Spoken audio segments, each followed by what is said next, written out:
तान में भारी गर्मी दर्ज की जा रही है। इन दिनों लगभग 43-44 डिग्री का तापमान पहुंच चुका है। वहीं चुनावों की जो तापमान है वो भी बढ़ता जा रहा है। चुनावों के आखिरी दिनों में तापमान बढ़ना लाजमी है, क्योंकि भाग दौड़ इन दिनों में काफ़ी बढ़ गई है दोनों पार्टियों में, चाहे कांग्रेस हो चाहे भारतीय जनता पार्टी हो। हम पहुंचे हैं एक चौराहे पे, एक चाय की दुकान पे, जहां लोग चाय की चुस्कियाँ ले रहे हैं।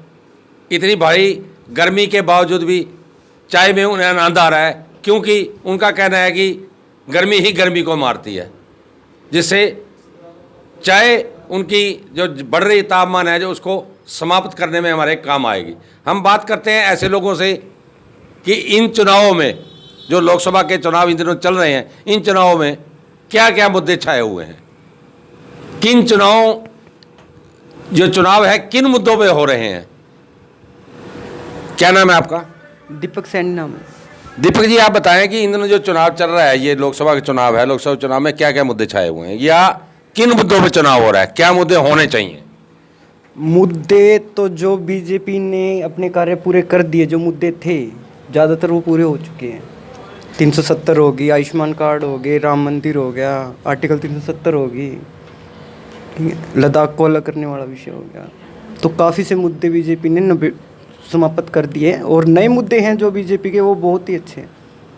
उन मुद्दों पे जो इलेक्शन लड़ रही है, तो देश के लिए मोदी जी बहुत अच्छा कर रही है और होने भी चाहिए। तो क्या लगता है आपको कि इन चुनाव में बीजेपी तीसरी बार सरकार बना पाएगी? 100%, 100% बीजेपी की सरकार। क्योंकि ये मुद्दे तो मार्केट में है कि जो महंगाई है, बेरोजगारी है। बेरोजगारी बताएं कि बेरोजगारी बहुत बढ़ गई है, और साथ में महंगाई है, महंगाई भी पहले से काफ़ी बढ़ गई है। तो ये इन मुद्दों पे चुनाव क्यों नहीं रहेगा? इन मुद्दों पे भी चुनाव रहे। महंगाई का विषय जी, आज से अगर हम 10 साल पहले एक प्लॉट लेते हैं 10 लाख रुपए का, आज उसको तो हम बेचेंगे 50 लाख का, 60 लाख का। वो महंगाई नहीं दिखेगी, मेरा प्रॉफिट आ रहा है। वो महंगाई दिखगी 10 साल पहले, अगर मैं 10 रुपए की चीनी ले रहा था, आज वो 12, 13, 14 की हो गई, तो वो महंगाई में नहीं आती जी। हमारी अर्थव्यवस्था भी तो 5वें नंबर पे पहुंच चुकी है ना। आप बताएं कि आपने कहा कि प्लाट हम 10 लाख का लेते हैं, वो 50 लाख का बेचते हैं। प्लाट एक जो लेता है, प्लाट लेता है, उसके पास वो एक हायर क्लास का व्यक्ति होता है जो बेचने के लिए जो प्लाट लेता है। एक आम वर्ग है, जो गरीब वर्ग है, जो उनके लिए महंगाई है। जहाँ आप बताएं कि जो सरसों का तेल का रेट था, वो रेट काफ़ी बढ़ गया है। गरीब आदमी सरसों के तेल से अपनी खाना बनाता है, तो उसका रेट काफ़ी बढ़ गया है। मजदूरी नहीं मिल पा रही है। तो ऐसे में कैसे ये मुद्दे नहीं हैं? एक बात तो सरसों के तेल की रही, ज़्यादातर लोगों के यहाँ पे BPL कार्ड बन चुके हैं, जो सरकार हमें 40 रुपये में 2 लीटर तेल देती है, जो एक परिवार के लिए सामान्य ठीक है। नंबर 2 बात, 110-15 रुपये लीटर तेल चल रहा है। किसानों की आय बढ़ाने के लिए जो सरकार ने ये किया है, बहुत अच्छा किया है। कुछ नहीं, 100 रुपये में, 110 रुपये में अगर लीटर तेल आ रहा है तो कोई महंगा नहीं है। ये महंगाई उस टाइम में और इस टाइम में कुछ खास फर्क नहीं पड़ा। आइए हम बात है व्यक्ति से। क्या नाम है आपका? राजकुमार जी। राजकुमार जी, बताएं कि जो ये महंगाई मुद्दा तो है ही है, साथ में बेरोजगारी भी मुद्दा है, तो ये चुनाव में मुद्दे ये क्यों नहीं आ रहे? बेरोजगारी नहीं है जी, बिना खर्ची बिना पर्ची के नौकरी लगाई जा रही है, तो बेरोजगारी कहाँ रहेगी जी? बेरोजगारी नहीं है। जितने रोजगार मिलने चाहिए थे उतने रोजगार नहीं मिल पा रहे हैं। मिल रहे हैं, धीरे धीरे सभी को मिल रहा है, और अपना अपना काम भी, अपना स्वयं का रोजगार भी हम बना रहे हैं, और नौकरियां भी मिल रही है। हाँ जी। करते हैं अन्य व्यक्ति से। क्या नाम है आपका? राजेश नैन जी। राजेश जी, बताएं कि जो ये चुनाव हैं, मुद्दा विहीन चुनाव होकर रह गए हैं, क्योंकि एक और जहां महंगाई, बेरोजगारी, ये ऐसे मुद्दे होने चाहिए थे। प्रधानमंत्री महोदय कहते हैं कि जो मंगलसूत्र है वो छीन लेंगे, आपसे छीन लेंगे, दूसरी पार्टी आपसे छीन लेगी। तो ऐसे में इन मुद्दों पर चुनाव लड़ा जा रहा है, या महंगाई मुद्दे, कोई महंगाई या बेरोजगारी मुद्दा भी है कोई? देखो जी, महंगाई और बेरोजगारी भी होनी चाहिए मुद्दा, और ये कह रहे हैं मंगलसूत्र छीन ले, किसी का मंगलसूत्र कोई नहीं छीन सकता। इसमें किसी पे इतना दम नहीं है वे कोई मंगलसूत्र छीन लेगा। ये एक पार्टी का जुमला होता है और विपक्ष उसको उठाकर वो एंटी दिखाना चाहता है उससे, भाई अपना तेरा प्रभाव बन जाए। ऐसे प्रभाव नहीं बनता। मेरे पे कोई, आप भी मेरे पे 5 रुपये मेरी जेब से नहीं निकाल सकते मेरी इजाज़त के बगैर।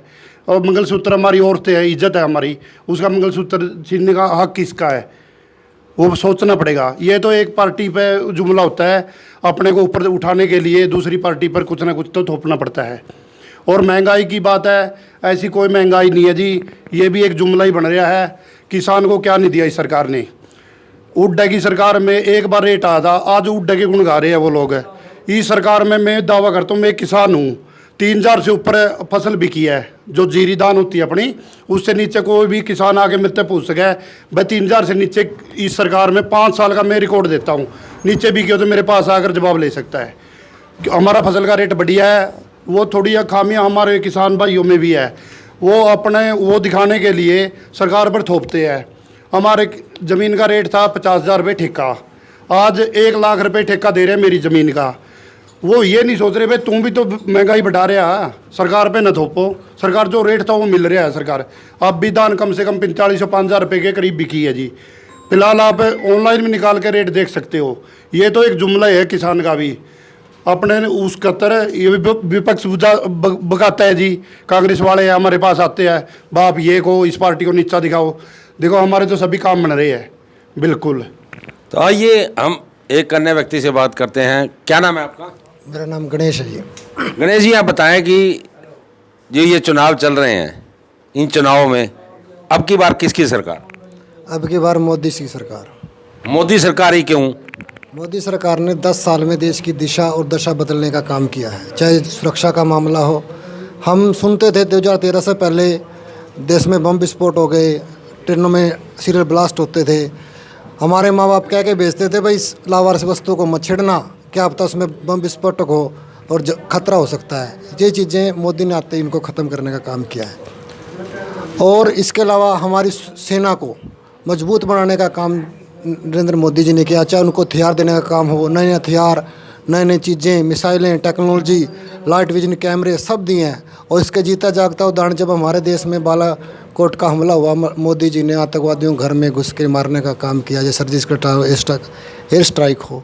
ये जो है आज हमारी सेना के जो पूर्व अधिकारी जब छुट्टियों में आते तो बोलते हैं, कहते जो वो एक गोली चलाते हैं तो हम 10 गोलियाँ चलाते हैं, वो एक गोला चलाते हैं तो हम पूरी उनकी चौकियों को उड़ा देते हैं। ऐसी फ्रीडम जो हमारे सैनिकों को इन 9-10 सालों में नरेंद्र मोदी जी के नेतृत्व में मिली है।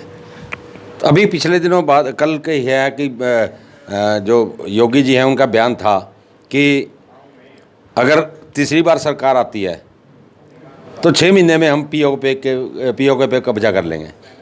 जबकि विपक्षी दलों का कहना है कि जबकि चाइना का हमला किया हुआ फौजी, उसमें फौजी भी मारे गए थे कुछ लोग, लेकिन जो ज़मीन उन्होंने हड़प की है वो अभी तक वो नहीं छुड़ा पाए। जब तो ये क्या छुड़ा पाए? ये जो हमारा विपक्ष है ना, इसने कांग्रेस ने पहले तो देश के 2 टुकड़े किए। चीन ने 1962 के युद्ध में हमारी बहुत सी ज़मीनों को कब्जे में कर लिया था। आज जब वो धीरे धीरे हमारी बाउंड्री की तरफ आता है तो आज एक देश की मजबूत सरकार है। हमारे सैनिकों ने उनको मार मार के ना वो हाल करा कि उनकी सरकार को झूठ बोलना पड़ा कि हमारे सैनिक शहीद नहीं हुए। हमारे सैनिकों ने बड़ी बहादुरी से उनका मुकाबला किया और उन्हें पीछे खदेड़ने का काम किया है। आज हमारी जो हरियाणा की जो भारत सरकार है उसने वहाँ पे इतनी टनलें बनाई हैं, वहाँ पे चाइना बॉर्डर के पास इतना इंफ्रास्ट्रक्चर तैयार कर दिया कि आज हमारे सैनिकों को जो अस्त्र शस्त्र सामग्री कई दिनों में पहुँचती है, जो वो कुछ घंटों में पहुँच जाती है। और आगे का जो प्लान है वो हम मोदी जी के विजन में है। देश को अखंड बनाने का जो सौभाग्य है हम मानते हैं कि नरेंद्र मोदी जी के नेतृत्व में होगा। तो हम आपको बता दें कि इन्होंने साफ तौर पर कहा है कि तीसरी बार भाजपा सरकार